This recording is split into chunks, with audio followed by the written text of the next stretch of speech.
When it's been tested, they've always given up. You have to still trust God, even when you have the test. Amen. And they are going to be real. They're not make-believe. They're not something simple that you can say, well, he didn't smile. That's not your test. People think, I couldn't make some car payment this month. That's not your test. You made that burden anyway. Now the test comes when there is something going on that you don't have control over.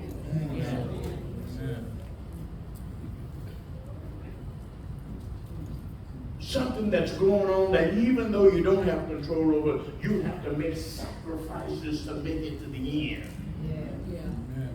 Even though you have the struggle, you have to say, Lord, here I am. And make sacrifices to amend the shortcomings. And you know what?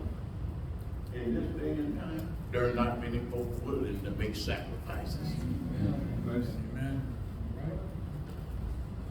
We think sacrifices ought to be convenience. Amen, lies. No, sacrifices is that you're willing to give up something. Yeah, that's it.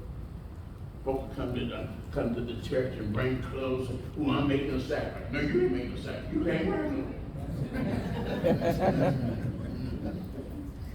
Or the shoes are all blew out. You wouldn't wear them anyway. So you're making a sacrifice that you think somebody. No, a sacrifice is giving up something that you have. You're departing with something that you care about. God gave his son the ultimate sacrifice. Yes. Yes. Lord. Yes. And the son, Hebrews chapter 6 and verse 7, the son, the writer writes in Hebrews 6 and 7, even though he was a son, yet he learned obedience through the things which happened. And that's where we learn from. You don't learn if everything's okay. You learn through what you suffer. Suffer to teach you some things. Yes, Lord. Yes. It will. Hebrew writer said Jesus, even though he was God's son, he was divinity. But he learned through the things which he suffered. Yeah.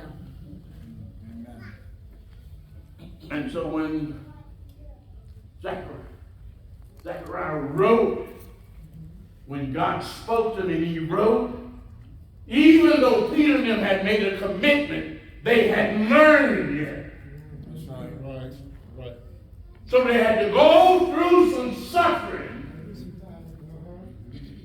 to learn. Yeah. And many of us have obeyed the gospel. That come and faithful to worship, amen for that. But we haven't learned what it's all about.